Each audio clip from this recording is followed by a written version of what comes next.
Hello everyone, welcome to SwitchUp. We've got another review for you today, this time of Mario Party Superstars, written by a good friend of the channel, Dave Morrish. Dave has his own channel, Save Decks Gaming. I will put a link to his channel in the top pinned comment.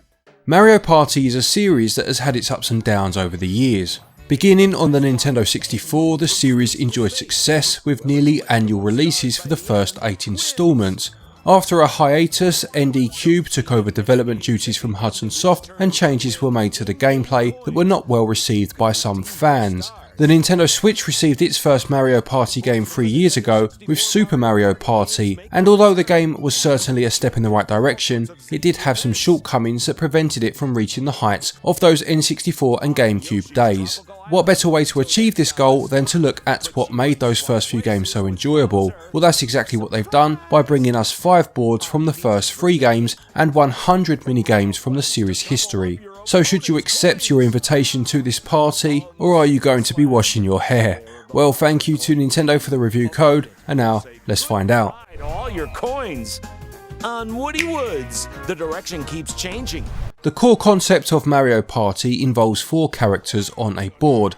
Your main mission is to collect the most stars by the end of the game, which can range between 10 to 30 turns. You do this by rolling a dice to move around the board and collect coins, with each of the stars costing 20 of these coins. Once all 4 have had their turn, you jump into a minigame, the winner of which will typically receive 10 coins. The boards themselves are littered with coloured tiles. Blue ones will grant you 3 coins, red ones will take away 3 coins, and green ones are event spaces which will make something happen on the board, such as the Bowser and Star spaces swapping on Yoshi's Tropical Island.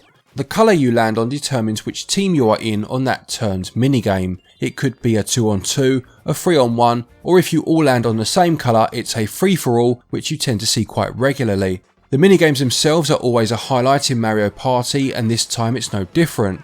As I said earlier, they have selected 100 from the series past, and it is a very good selection. You have classics like Book Squirm, having you run into the holes as the book pages close, Shy Guy Says, which can be as devious as ever, Nightlight Fright, testing your nerve, and Dungeon Duos, offering a fantastic mini co-op experience. There is a lot of variety in the types of games here, and the majority are still as fun as ever. There are a few questionable choices though, such as Tug of War, seeing as the stick rotating minigames led to a lawsuit back in the day, but at least they have put a warning on them this time. On the surface, Mario Party might seem like a basic innocent fun party game, but it has gained a reputation for destroying friendships, and although I've never gone so far as this with people, it can get very competitive. There are items you can get that could increase your number of dice, perhaps swap places with people, or even warp straight to the star. Certain things found on the board can help give you the edge, and although luck plays its part with the dice rolls, strategy is definitely needed too. For example, if in a minigame you are on the same team as someone close to getting a star, you could lose on purpose to stop that person from being able to afford it. There are 10 playable characters in this game, which is a step down from Super's 20, but this is probably due to some of those missing characters playing other roles. You have Koopa hosting, Boo being able to steal coins and stars from your opponents like in the old days, and of course Bowser himself returning as a bald hazard. The characters all control the same as each other, which puts every character on an even playing field. This also means that the unique dice blocks are gone, which is a shame, but at least it means the basic dice goes back up to 10 rather than just 6. Control wise, things are back to basics too. You are no longer forced to use a single Joy-Con or use motion controls. The entire game is played with button presses, which opens up the door for Switch Lite players, as well of course as using the Pro Controller. The minigames all have different controls which are displayed to you on the help screen, although you can disable this if you want to, and I found them all to be really responsive, with a few exceptions such as Dizzy Dancing, which are intentionally awkward.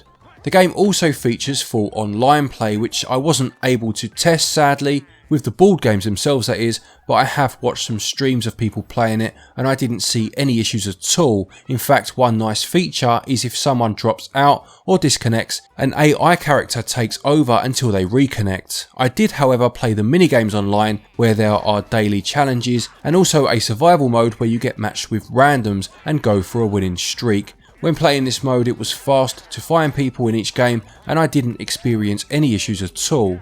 Overall, the gameplay has brought back the classic Mario Party formula, and it is incredibly fun to play. The economy of the game has improved since the previous game, as stars aren't too easy to get this time, and the ruthless nature of the multiplayer is present and correct. Some of the minigames have held up better than others, but gameplay scores 17 out of 20. Controls are much improved over the other series offering on the Switch, with their entry's limitations being removed thankfully, and they score 18 out of 20.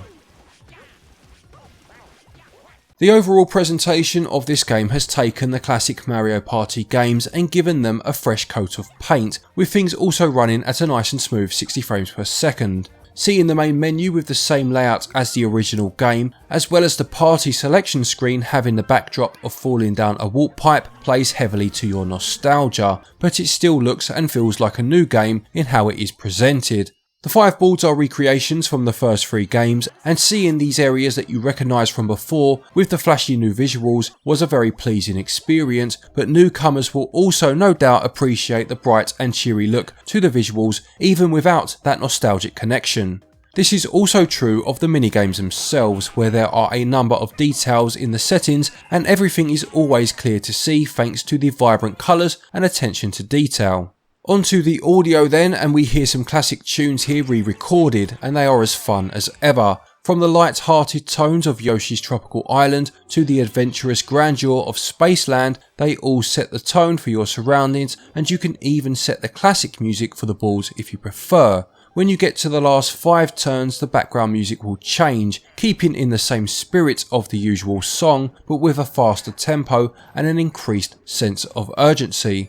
The UI on the game boards involves your character's profiles in the 4 corners of the screen, clearly displaying how many coins and stars you have, as well as your position. Although these are a decent size to see, the items you have can be hard to make out, as well as the colour of the space you have landed on being a small circle. I would have preferred this colour being displayed as your entire profile's background to make this clearer, as used to be the case. The overall presentation is excellent though, bringing that typical Mario charm with little details happening in the background, plus character animations adding a lot of personality. A few details being a little clearer on the user interface would have been appreciated, but visuals get 18 out of 20. Audio brings that typical Nintendo feel-good factor, and it also scores 18 out of 20.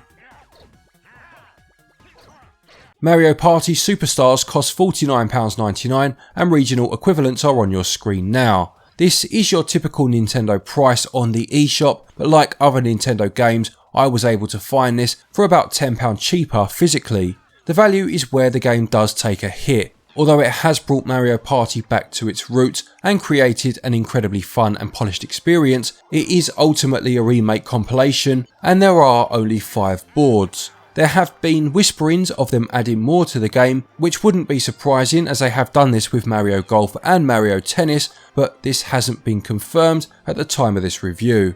There is also the fact that this game is designed for multiplayer, so solo players will not get everything they can out of it, although the online play certainly helps when compared to previous entries. Fun to be had for sure, but it really did need a couple more balls at least in order to be worth its asking price, and value scores 12 out of 20.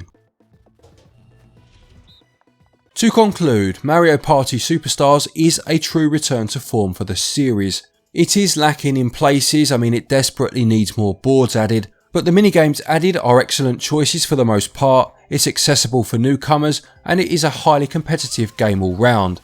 At the minute it feels like a party that's fun to be at, but just needs a couple more guests to turn up to really get things going.